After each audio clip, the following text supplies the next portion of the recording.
கர்த்தருடைய வல்ல நாமம் மகிமைப்படுவதாக. இந்த நாளிலும் இந்த தேவ செய்தியினுடைய தலைப்பு, தேவனால் பாக்கியம் அடைவேன். ஆமேன். ஹல்லேலூயா, ஹல்லேலூயா. தேவனாலே பாக்கியம் அடைவேன். நிச்சயமாகவே நாம் ஆராதிக்கிற தேவன் நம்மை ஒருபோதும் கைவிடாத தேவனாக இருக்கிறார். அவர் ஒருபோதும் நம்மை விட்டுவிடாத தேவனாக இருக்கிறார். அவர் நம் கூட நடக்கிற நல்ல தகப்பன், நம்மை ஆறுதல் படுத்துகிற ஒரு நல்ல தேவன், நமக்காக யாவையும் செய்து முடிக்கிற அற்புதத்தின் தேவனாக அவர் இருக்கிறார். அவருடைய இரக்கங்களுக்கு அளவில்லை, அவருடைய மகிமையான கிரியைகளுக்கு அளவில்லை. அவர் நம்மை அதிகம் நேசிக்கிற, நம்மேல் அதிக கவனமாக இருக்கிற ஒரு நல்ல தேவன் அவர். நிச்சயமாகவே இன்றைக்கு பாக்கியம் இல்லாத எல்லா காரியத்திலும் அவராலே பாக்கியம் அடைவோம். ஆமென், ஆமென். அவருடைய கிருபை நமக்கு வெளிப்படும். அவர் நமக்கு தம்மை வெளிப்படுத்துவார். நம்முடைய ஒவ்வொரு காரியத்திலும் அவருடைய வெளிப்பாடுகள் நமக்கு கிட்டி, அவர் நமக்கு சேர்ந்து அதன் காரியங்களை எல்லாம் அவர் வாய்க்க செய்வார். அதனாலே நாம் சொல்லுவோம், நான் பாக்கியம் அடைந்தேன். ஹல்லேலூயா, ஹல்லேலூயா.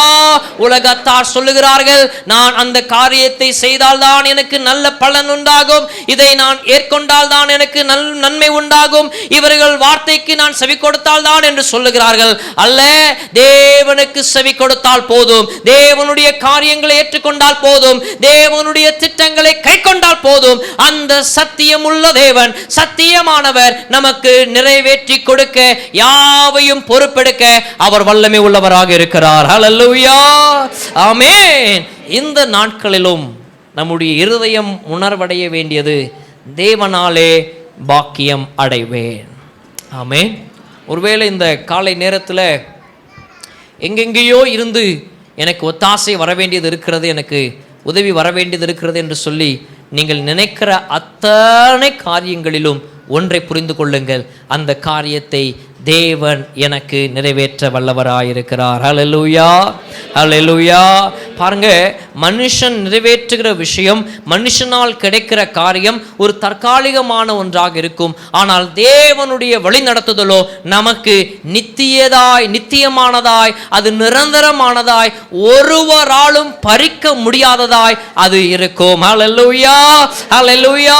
உங்களுடைய கடின உழைப்பை வேறொருவன் இவன் என்னால் தான் வளர்ந்தான் என்று சொல்லாதபடிக்கு தேவன் மாத்திரமே அங்கே பங்காக இருந்து நம்முடைய காரியத்தை அவர் மகிமைப்படுத்துவார். ஹல்லேலூயா. இன்றைக்கும் உங்களை மகிமைப்படுத்த, உங்களை கனப்படுத்த, உங்களை அவர் வழி நடத்த அவர் போதுமானவராய் இருக்கிறார் என்பதை இருதயம் ஒருபோதும் மறக்கவே கூடாது. ஆமென். இப்படி தேவனால் நாம் பாக்கியம் அடைய வேண்டும் என்று சொன்னால், தேவனுடைய வார்த்தை நமக்கு கட்டாயம், தேவனுடைய வழி நடத்துதல் நமக்கு கட்டாயம். தேவனுடைய காரியங்களை நாம் பற்றி கொண்டு, தேவனுடைய வசனங்களுக்கு நம்முடைய செவியை சாய்த்து, நம்முடைய கிரியைகளை சுத்திகரித்துக் கொள்ளும் போது நிச்சயமாகவே அந்த கிரியைகள் தேவ பலனாலே சரியாக அது நடத்தப்படும். ஹல்லேலூயா, ஹல்லேலூயா. நாம் வசனத்தை காதில் கேட்கும் போதே தேவ பலனாலே நான் இந்த காரியத்தை, இதை செய்ய வேண்டும், இதை நிறைவேற்ற வேண்டும், இதை அவர் கரத்தில் ஒப்படைக்க வேண்டும் என்று நினைத்தோம் என்றால் நாம் வசனத்தை கேட்கும் போது சோர்ந்து போக மாட்டோம், வசனத்தை கேட்கும் போது தளர்ந்து போக மாட்டோம், வசனத்தை வாசிக்கும் போது அதை மறந்து விடவும் மாட்டோம். ஆமென், அல்லேலூயா. தேவனே, உம்முடைய பலன்தான் எனக்கு இந்த காரியத்தை நிறைவேற்ற போகிறது என்று சொல்லி அந்த வார்த்தைகளை கேட்கும் போது தேவ பலன் நிச்சயமாகவே எல்லா சோர்வையும், நமக்கு எதிராய் வருகிற எல்லா பலவீனங்களையும் அது விளக்கி நம்முடைய சிந்தையை, இருதயத்தை, கிரியைகளை அது பலப்படுத்தும். ஆமென், ஹல்லேலூயா.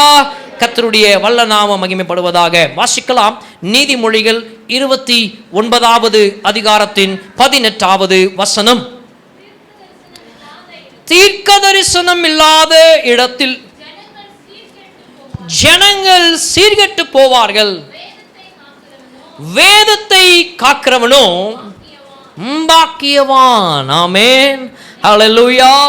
தீர்க்க தரிசனம் இல்லாத இடத்தில் ஜனங்கள் சீர்கெட்டு போவார்கள், வேதத்தை காக்கிறவனோ பாக்கியவானாய் அவன் இருக்கிறான். ஆமென், அல்லேலூயா.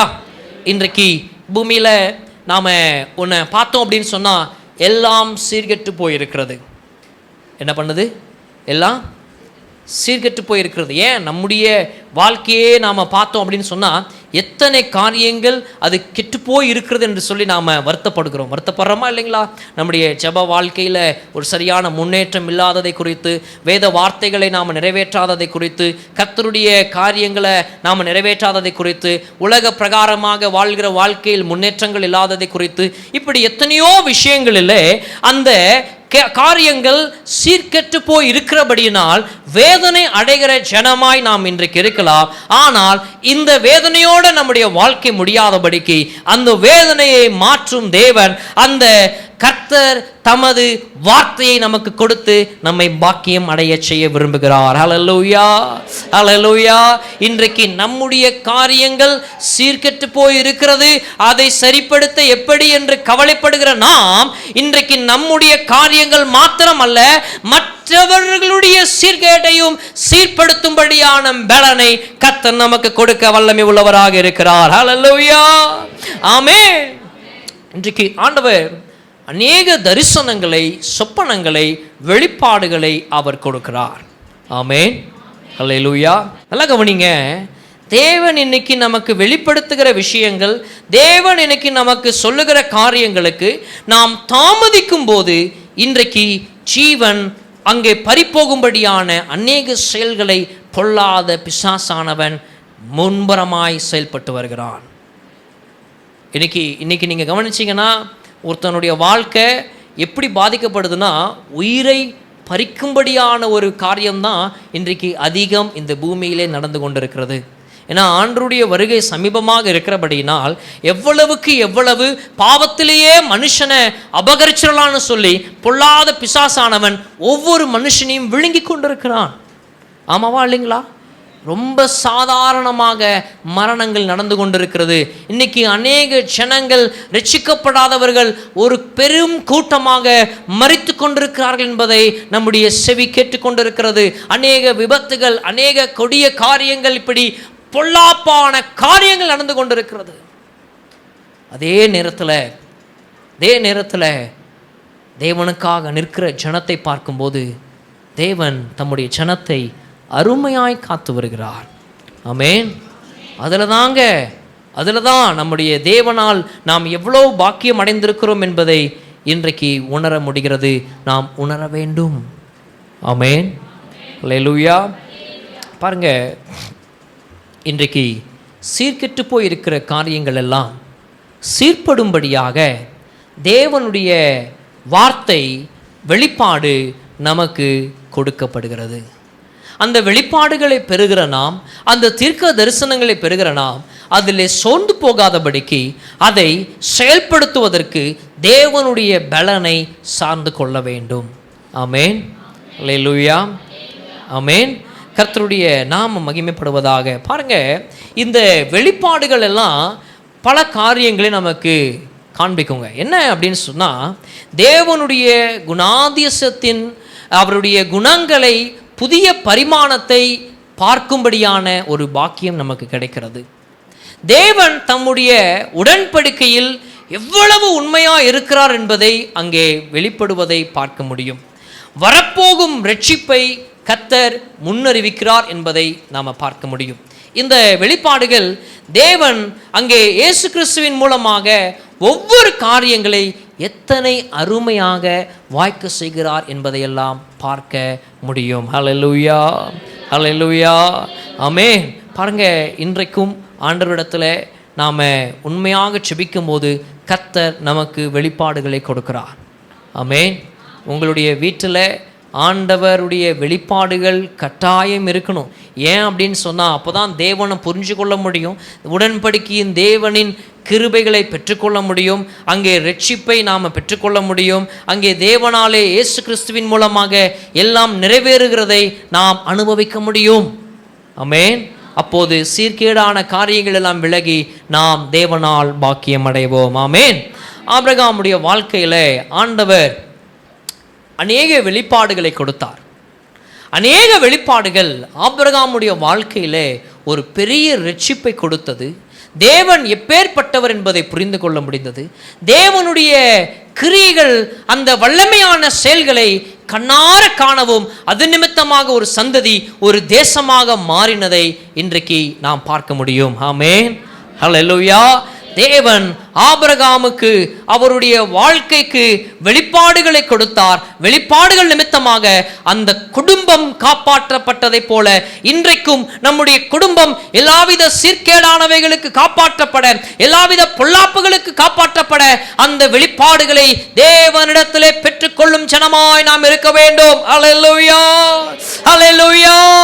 தேவ சமூகத்திலே செவிக்கிறது மாத்திரமல்ல, தேவ சமூகத்திலே நம்முடைய முழங்கால்களை முடக்கிறது மாத்திரமல்ல, தேவ சமூகத்திலே பிரசங்கங்களை கேட்கிறது மாத்திரமல்ல, தேவனுடைய சமூகத்திலே வெளிப்பாடுகளை அவர் கட்டளையிடுகிறார். அந்த வெளிப்பாடுகள் நிமித்தமாக எல்லா சீர்கேடுகளிலிருந்து தேவன் நம்மை விலக்கி பாக்கியம் அடைய செய்கிறார். அல்லேலூயா, அல்லேலூயா.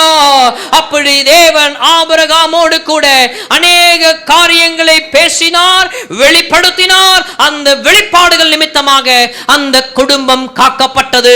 இன்றைக்கு அந்த குடும்பம் காக்கப்பட்டதை போல ஒரு நித்திய உடன்படிக்கையை தேவன் நம் நடுவிலே வெளிப்படுத்த அவர் சுத்தமாய் இருக்கிறார். அந்த வெளிப்படுத்துதல் தான் அவருடைய கிருபையினாலே நாம் காக்கப்படுவது. ஆமென், ஆமென். காக்கப்படுவது என்பது இந்த பூமியிலே ஜனங்கள் இயேசு கிறிஸ்துவை சொந்த இரட்சகராக ஏற்றுக்கொள்ளும்படியான ஒரு மேன்மையின் வாழ்க்கையை வாழும்படியாக தேவன் நம்மை காக்குகிறார். ஹல்லேலூயா, ஹல்லேலூயா.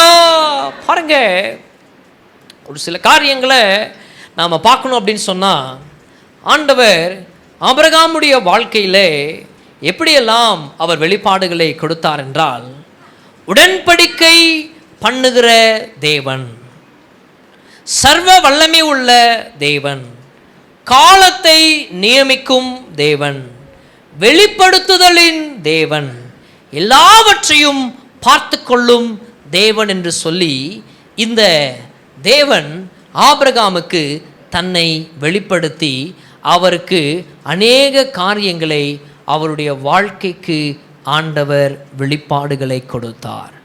தன்னை வெளிப்படுத்தி ஆண்டவர் வெளிப்பாடுகளை அவர் கொடுக்கிறார்.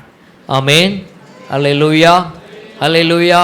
இன்னைக்கு உலகம் நமக்கு பண்ணுகிற சத்தியங்கள் எல்லாம், நமக்கு பண்ணுகிற வாக்குகள் எல்லாம் தன்னை மறைத்து அவர்கள் என்ன பண்ணுவாங்கன்னு சொன்னா, வாக்குகளை சத்தியங்களை பண்ணுவார்கள். தன்னிடத்திலே இல்லாததை இருக்கிறதாக சொல்லி அவர்கள் வாக்கு பண்ணுவார்கள். ஆனால் தேவனோ தன்னை வெளிப்படுத்தி அவர் வாக்குகளை அவர் கொடுக்கிறார், அவர் வெளிப்பாடுகளை கொடுக்கிறார். அந்த வெளிப்பாட்டை ஏற்றுக்கொள்கிறவனோடு கூட தம்முடைய பலனை அவர் அங்கே செயல்பட செய்கிறார். ஹல்லேலூயா, ஹல்லேலூயா, ஆமென். இன்றைக்கும் இந்த உலகத்திலே எத்தனையோ மனிதர்கள் தன்னை மறைத்து அவர்கள் வாக்கு பண்ணின காரியங்கள் நிமித்தமாக உடைந்து போய் சிதைந்து போய் அநேக காரியங்கள் சீர்கட்டு போயிருந்திருக்கலாம். ஆனால் இன்றைக்கு தேவனோ தன்னை வெளிப்படுத்தி அவர் கொடுக்கிற வெளிப்பாடுகள் நிமித்தமாக அந்த காரியங்கள் எல்லாம் சீர் அமைக்கப்பட போகிறது. ஹல்லேலூயா, ஆமென். பாருங்க, நம்முடைய ஆண்டவர் உடன்படிக்கையின் தேவனாக இருக்கிறார். ஆமென், ஆமென்.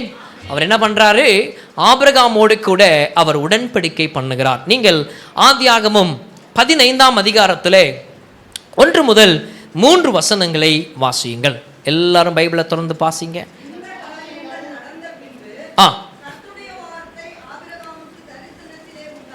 தரிசனத்திலே உண்டாகி பயப்படாதே, நான் உனக்கு கேடகமும் மகா பெரிய பலனுமாய் இருக்கிறேன். கர்த்தராகிய ஆண்டவரே, அடியேனுக்கு என்ன தருவீர்? நான் பிள்ளை இல்லாமல் இருக்கிறேனே. தமஸ்கு ஊரானாகிய இந்த எலியேசர் என் வீட்டு விசாரணை கர்த்தனாய் இருக்கிறானே என்றான். ஆபிராம், தேவரீர் எனக்கு புத்திர சந்தானம் அருளவில்லை, இதோ என் வீட்டிலே பிறந்த பிள்ளை எனக்கு சுதந்திரவாளியாய் இருக்கிறான் என்றான். பாருங்க, இந்த 3 வசனங்களை நம்ம வாசிக்கும் போது பக்தன் ஆபிரகாமினுடைய இருதயம் மிகுந்த பரிதாபமான ஒரு நிலைமையோடு கூட ஆண்டவரோடு கூட அவர் பேசுகிறார். ஆண்டவரை அவர் சந்தேகிக்கலை, ஆண்டவரை அவர் எதிர்க்கலை, ஆண்டவர் மேலே அவர் நம்பிக்கை இல்லாமல் இல்லை. ஆண்டவரிடத்துல முழு நம்பிக்கையாக அவர் இருக்கிறார். 12ஆம் அதிகாரத்தில் நாம் வாசிக்கிறோம், ஆபிரகாமை தேவன் அழைத்தார். தேவன் அழைத்த அழைப்பை ஏற்றுக்கொண்டு அவர் புறப்பட்டு அவர் கடந்து வந்தார். புறப்பட்டு வந்தவர் கொஞ்ச நாட்கள் பார்க்கிறார். அந்த காரியங்கள் எல்லாம் ஒன்றும் ஆண்டவர் சொன்ன மாதிரி நிறைவேறவில்லை என்பதை அவர் பார்த்து அவர் பயப்படுகிறார், பதட்டம் அடைகிறார். ஒரு மனுஷன் இயல்பாக வருகிற அந்த ஒரு சூழ்நிலைக்கு அந்த ஆபிரகாம் கடந்து வந்தபோது தேவன் அந்த இடத்துல ஆபிரகாமோடு பேசி உடன்படிக்கை அவர் வெளிப்படுத்துகிறார். ஆமென், அல்லேலூயா. அந்த இடத்துல நாம இந்த 15ஆம் அதிகாரத்தில் நீங்கள் பார்த்தீங்கன்னு சொன்னால் ஆண்டவர் ஆபிரகாம் கிட்ட சொல்லுவார். 9ஆம் வசனத்தில் பார்த்தீங்கன்னா, எப்பா 3 வயது கிடாரியையும் 3 வயது வெள்ளாட்டையும் 3 வயது ஆட்டுக்கடாவையும் ஒரு காட்டுப்புறாவையும் ஒரு புறா குஞ்சையும் என்னிடத்தில் கொண்டு வா என்றார். பாருங்க, இந்த இடத்துல ஆபிரகாமுக்கு ஆண்டவர் ஒரு வெளிப்பாடை கொடுக்கிறார். என்ன வெளிப்பாடு அப்படின்னு சொன்னால், என்ன காரியத்தை அவர் வெளிப்படுத்துகிறார் என்று சொன்னால், நான் உன்னோட கூட உடன்படிக்கை பண்ணுகிறேன், உடன்படிக்கையின் தேவனாக இருக்கிறேன், நான் உனக்கு சத்தியம் பண்ணுறேன்டா, நான் உன்னைய அழைச்சேன்ல, நான் உன்னைய கூப்பிட்டேன்ல, நான் உன்னைய எப்படி உன்னை பெரிதாக்குவேன், எப்படி உன்னை வளரச் செய்வேன், எப்படி உன்னை பாதுகாப்பேன் என்பதை நான் உனக்கு சத்தியம் பண்ணுகிறேன் என்று சொல்லி தேவன் தன்னை அந்த இடத்துல வெளிப்படுத்துகிறார். இந்த இடத்துல நீங்கள் பார்த்தீங்கன்னா, இந்த உடன்படிக்கை செய்யும்படியாக இந்த மிருக ஜீவன்கள் எல்லாம் கொண்டு வரப்படுகிறது. அன்றைக்கு ஒரு வழக்கம் இருந்துச்சு. என்ன வழக்கம் அப்படின்னு சொன்னால், அங்கே அந்த வழக்கம், அந்த உடன்படிக்கைன்றது ரொம்ப தீவிரமான உடன்படிக்கை. இன்றைக்கி பண்ணுகிற பொய் சத்தியம்னா அன்றைக்கி கிடையாது. வாயில் சொன்னாலே அது என்ன பண்ணிடுவாங்கன்னா அதை கட்டாயமாக நிறைவேற்றி முடிப்பாங்க. எப்படி பண்ணுவாங்கன்னா, அந்த 2 பேர் சத்தியம் பண்ணுகிற 2 பேர் ஒரு காரியத்தை முடிவெடுக்கும் போது அவங்க அந்த மிருக ஜீவனில் கொண்டு வந்து அதை நடுவாக பாதியாக அதை துண்டித்து இப்படி எதிரெதிராக அதை வச்சுருவாங்க. வச்சுட்டு அவங்க 2 பேரும் அதில் என்ன பண்ணுவாங்கன்னா கடந்து போவாங்க. கடந்து போய் அவங்க உடன்படிக்கை பண்ணிப்பாங்க. எப்பா நான் இதை பண்ணுறேன், நீ இதை பண்ணு, நாம் இதை கடைசி வரைக்கும் என்ன பண்ணணும், இந்த காலம் வரைக்கும், இந்த நிமிஷம் வரைக்கும், இல்லை இது வரைக்கும் அப்படின்னு சொல்லி என்ன உடன்படிக்கை பண்ணுகிறார்களோ அந்த சத்தியத்துக்கு அவங்க உண்மையாக இருப்பாங்க. ஒருவேளை நான் மீறினேன், இல்லை நீ மீறின அப்படின்னு சொன்னால் எப்படி இந்த மிருகம் துண்டிக்கப்பட்டிருக்கிறதோ அப்படி என் வாழ்க்கை ஆயிரும் அப்படின்னு சொல்லி பண்ணுகிற ஒரு உடன்படிக்கை முறை தான் இந்த 15ஆம் அதிகாரத்திலே நம்ம பார்க்கிற ஒரு காரியம். பாருங்க, மனுஷங்களுக்குள்ளே உள்ள ஒரு வழக்கத்தை ஆண்டவர் இந்த இடத்துல ஆபிரகாமோட கூட செய்கிறார். இதில் இன்னொரு விஷயத்தை நீங்கள் பார்த்தீங்கன்னா, ஆபிரகாம் தூங்கிட்டார். அந்த இடத்துல பயன்படுத்தப்பட்ட எபிரேய வார்த்தையை நீங்கள் வாசிச்சிங்கன்னா, ஆழ்ந்த நித்திரை. எப்படிப்பட்ட நித்திரையா அந்த நித்திரை அவருக்கு இருந்துச்சான்?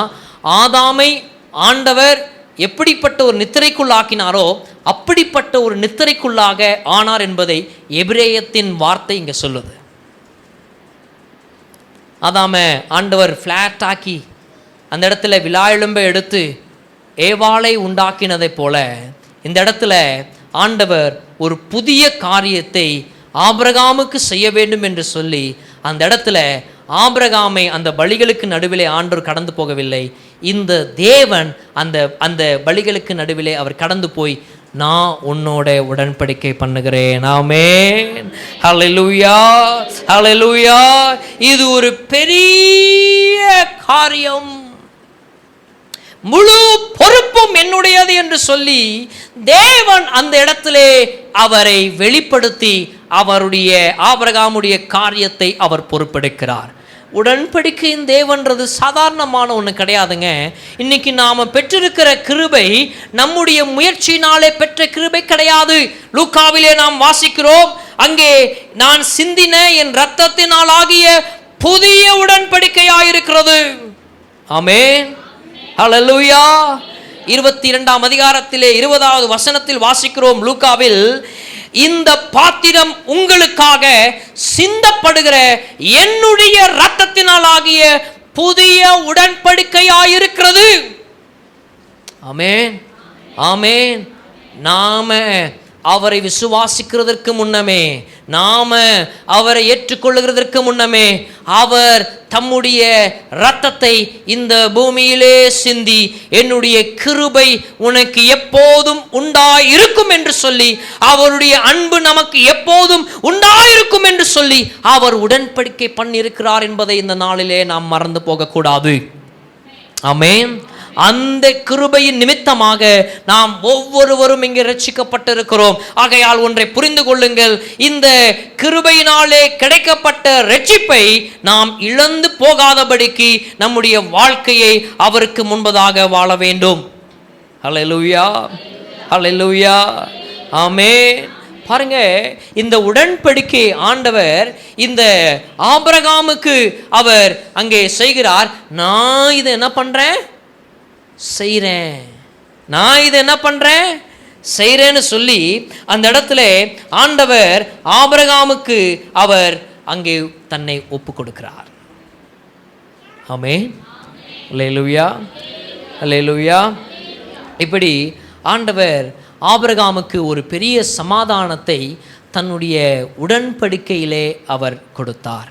இன்றைக்கும் நமக்கு அழைப்பை பெற்றிருக்கிறோம், ஆண்டவரை விசுவாசித்திருக்கிறோம், ஆண்டவரை நம்பி நிறைய விஷயங்களை ஆரம்பிச்சிருக்கிறோம். இப்படி எத்தனையோ காரியங்களிலே நமக்கு சூழ்நிலைகள் எதிராக இருக்கலாம், எதுவும் சரிப்படாத ஒரு காரியமாக இருக்கலாம். ஆனால் இந்த நேரத்தில் ஆபிரகாமிடத்தில் உடன்படிக்கை பண்ணின தேவனை நாம் நினைக்கணுங்க. அதை நினைக்க வேண்டியதுக்கான ஒரு காரணம் என்னன்னா, புதிய ஏற்பாட்டில் அதன் உடன்படிக்கை நிமித்தமாக தான் நாம் இங்கே வாசிக்கிறோம், அந்த பூமியிலே ஆண்டவராகிய இயேசு கிறிஸ்துவினுடைய ரத்தம் சிந்தப்பட்டது. அன்றைக்கு ஆபிரகாமுக்கு பண்ணின உடன்படிக்கை இயேசு கிறிஸ்து வரைக்கும் வந்து இயேசு கிறிஸ்துவின் மூலமாக இன்றைக்கு நம்மை சந்தித்திருக்கிறது. நம்மை இந்த உடன்படிக்கை சந்தித்திருக்கிறது என்று சொன்னால், நம்மை அசைக்க முடியாத ஒரு உன்னத பாதுகாப்பிலே தேவன் நம்மை பாதுகாக்கிற அவர் வல்லமை உள்ளவராக இருக்கிறார். ஹல்லேலூயா, ஹல்லேலூயா. பாருங்க, ஆபிரகாமோட கூட அந்த உடன்படிக்கை பண்ணும்போது பலிகளின் நடுவிலே தனியாக நடந்த தேவன் உன் வாழ்க்கையிலிருந்து ஒருபோதும் விலகி செல்ல மாட்டார். ஆமென், ஆமென். பலிகளின் நடுவிலே அவர் தனியாக நடந்து சென்று முழு பொறுப்பும் என்னுடையது என்று சொன்ன தேவன் நம்முடைய வாழ்க்கையிலிருந்து எப்படி அவர் நம்மை விட்டு விலகி போவார்? இன்னைக்கு ஜனம்தான் விலகி போகிறதே ஒழிய அவர் விலகாத தேவனாயிருக்கிறார். ஹல்லேலூயா, ஹல்லேலூயா. ஆகவே உடன்படிக்கையின் தேவனை ஒருபோதும் நாம புறம்பே தள்ளிவிடாதபடிக்கு அவரை அண்டிக் கொள்ளுகிற யாவருக்கும் அவருடைய கரம் ஒத்தாசையாக இருக்கும். அவருடைய வார்த்தையினுடைய நிறைவேற்றப்படுதல் நித்தமும் நமக்காக இருக்கும். ஆமென். அவருடைய கிருபை நித்தமும் நமக்காக செயல்படும் என்பதை அவர் உறுதியளிக்கிறார், அந்த உடன்படிக்கையின் தேவன். ஆமென்.